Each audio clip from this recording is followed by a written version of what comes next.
Thank you very much. Good morning to everybody. Allow me two preliminary remarks. The first one, I'm speaking here in my personal name, not in the name of the Federal Office of Public Health of Switzerland. The second one, the following presentation will not be research work with new data, but rather a confrontation of implementation experience with currently available literature on process and lean management. My starting point is that we implemented two very different projects at CHUV in the years 2009 to 2012. One was a clinical pathway for proximal femur fracture on the background of high volume, high costs, unclear responsibilities, frequent delays in surgery, and frequent complications and rehospitalizations. And we implemented some standards, pre-op and post-op, concerning the use of CT diagnostics, the surgery scheduling, delirium prevention, and post-op nutrition control, prevention of further falls, and systematic discharge planning. We got out of this project an expected reduction of complications and a quite unexpected reduction of average length of stay of about 30%. The second project is one you know very well and better than me. It was the implementation of an enhanced recovery protocol for colorectal surgery. We implemented the key elements that were presented yesterday and here by a quantity of speakers. And the effects here also a reduction of complications, what was of important complications at least, and a reduction of length of stay by 30% or more. So the question, how can it be that in a hospital environment we can obtain such huge reductions of length of stay and also reduction of total costs by more than 10% in two very different projects which were implemented in quite a short time, around 1 year implementation, in different environments, one mainly elective, one mainly emergency-driven, one concentrated on one clinical service, one implicated in 3 to 4 different clinical services. And I ask myself if there are systematic rules about obtaining economic benefits out of process standardization in a clinical environment, as I found no clear evidence on this relationship in the literature. So I chose 3 approaches to look into this question, to answer these questions. The first one, look at lessons from top-performing hospitals. The second one, look at the theory of process management. And the third one, to look at lean management and look what are the particularities of patient management and clinical pathways in a hospital environment in comparison with a standard industrial process. So for the lessons from the top-performing hospitals, I took a publication by the Commonwealth Fund, who did a case study on 4 of the 13 highest value hospitals out of 3,300 hospitals participating in the Leapfrog Group's hospital survey in 2009. And Leapfrog's highest value hospital scoring methodology takes into consideration both resource use, length of stay, and quality of care. And the first astonishing finding is that none of the hospitals used efficiency as a primary goal. They all looked first at quality, at access, at population health.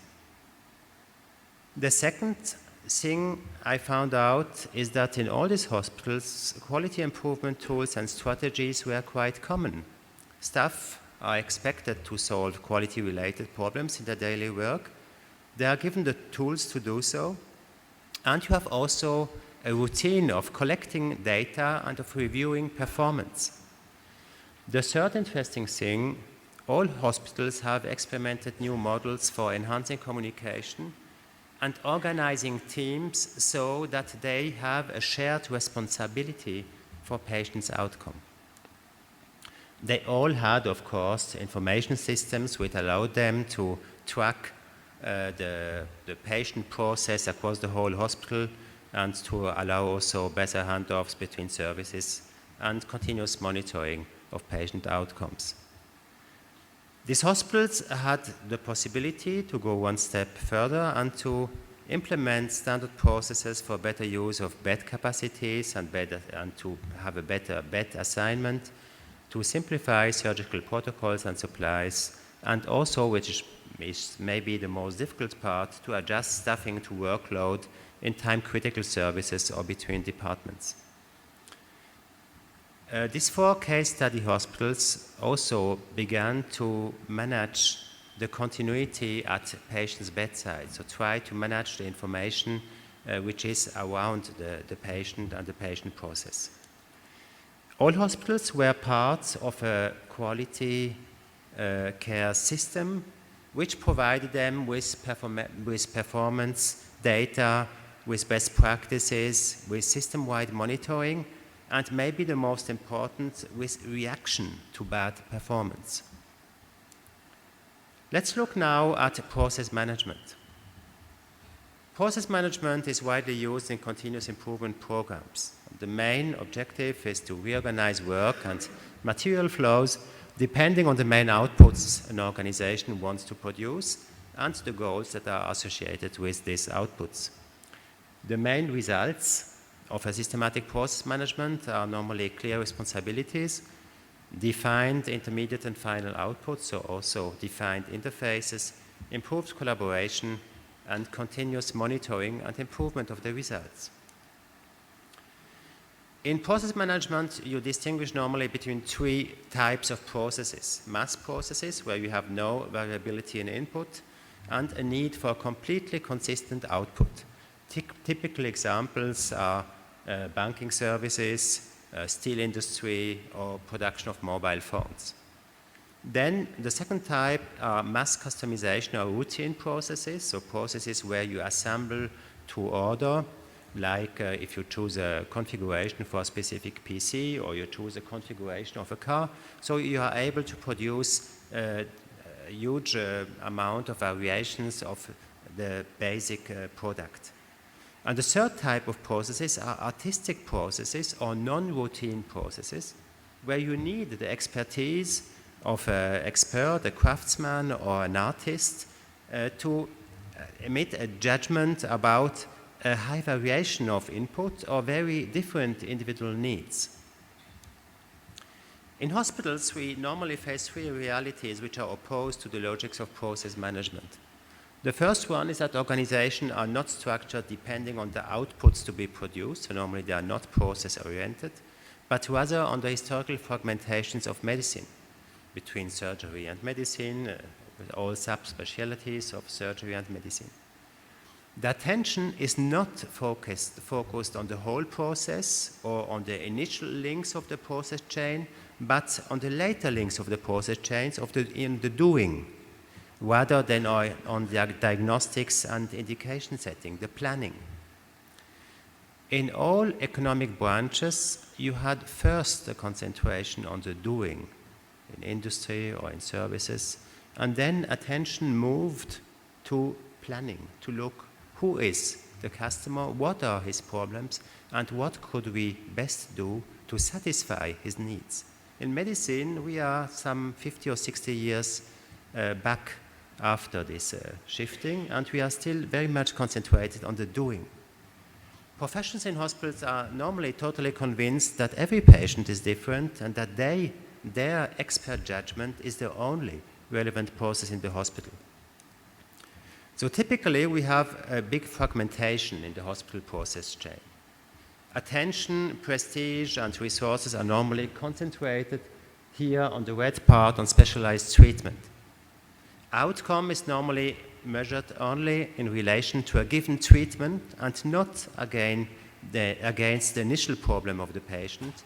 So we have few learning on the initial parts of the process chain, where normally in other industrial sectors you have most of the added value produced. Process optimization is frequently done within the borders of single fragments, and you have no end-to-end responsibility for the whole process. What are the reasons for these fragmentations? We have missing standardization of the doing and of the planning for the moment. You have a technological windfall profits in the specialties because technology prices are continuously falling and tariffs keep high. You have academic logics and economic pressure that are pushing towards fragmentation, and you have very few counterforces acting in favor of integration of care around the patient's needs. As a result, the whole process chain is frequently replaced by an iteration of single interventions. Project managers normally in hospitals concentrate on processes that are simple and frequent, so they are easy to standardize, or they are very complex and the costs or complications resulting from not achieving the process goals are high enough to justify the implementation effort. In any case, they need a management support that is powerful enough to overcome the limitations of fragmentation, to install inter-service collaboration where it is needed, and to measure outcomes over the whole process chain. Let's look now at the perspective of lean management. Lean management got very popular in the US and in Europe after the success story of the Japanese car industry. The key components of lean management is to reaffirm the centrality of customers, of products, and the production process, and so also to put a big emphasis on making the production process visible. To obtain continuous cost reduction through elimination of waste, to maximize throughput and produce just in time depending on the customer's need, so to install a pull logic of flow instead of a push logic of flow, and finally to create a defect-free environment by improving continuously and standardizing along the best practice at any time. Now, what are the specificities of a hospital inpatient environment? The first one, and for me it's the most important, is that the status of the patient is not visible. You don't see on the patient if he's waiting for something or not. You don't see if a therapeutic project is defined or not defined, if the patient is in a standard treatment or if he is not in a standard treatment, and if the therapeutic project is going ahead without complication or if there is a complication.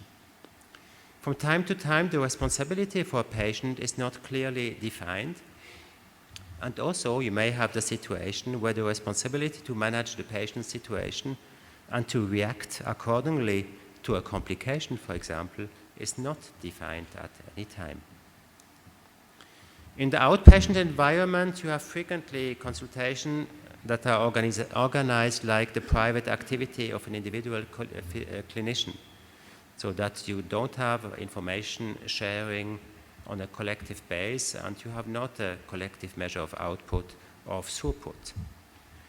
Frequently, you don't have a coordination between the inpatient system and the outpatient system and between different services that are active in the outpatient system.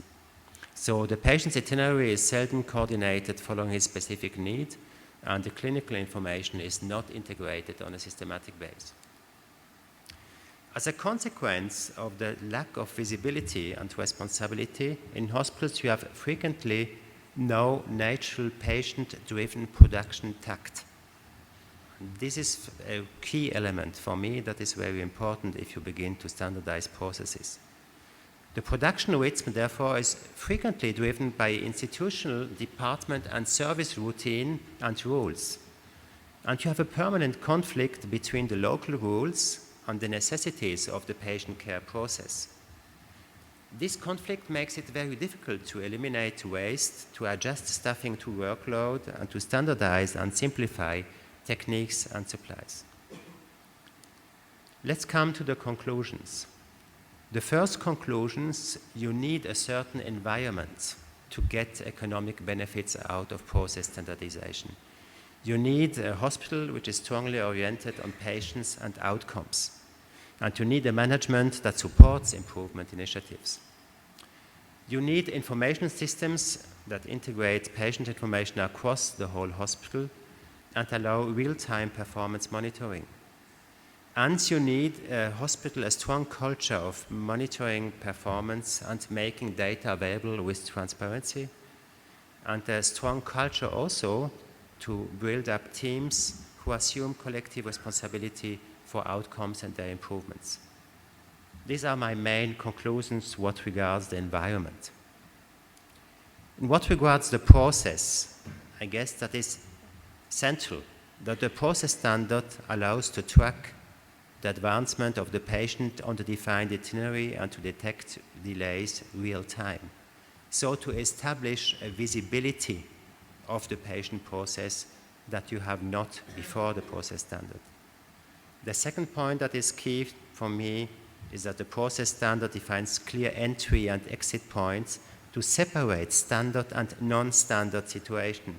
So to come back to the process management theory, to separate standard processes and expert or artistic processes where you need expert intervention. You have to clearly define responsibilities for both situations. And third, you have to establish a quick and qualified reaction to non-standard situations. So the necessary expert clinicians are defined and ready to react to non-standard situations without delay. If you do all that, you can eventually go a step further and begin to manage the continuity of attending staff of doctors and nurses so that you have a continuity of information in the patient care process, and you can formalize responsibility handovers and put a focus on potential non-standard situations. You can also come to the difficult part and begin to adjust operating times and staffing levels to the patient or the process needs, so that you have processes and staffing levels which are best suitable to fit the patients and the process needs. And you can eventually begin to integrate the early links, to integrate diagnostics and indication setting into the performance and outcome monitoring. A process standardization is not likely to bring you any benefit when you choose a formalistic approach. That means if you begin to standardize local routines and rules instead of the process necessary to reach the defined goals.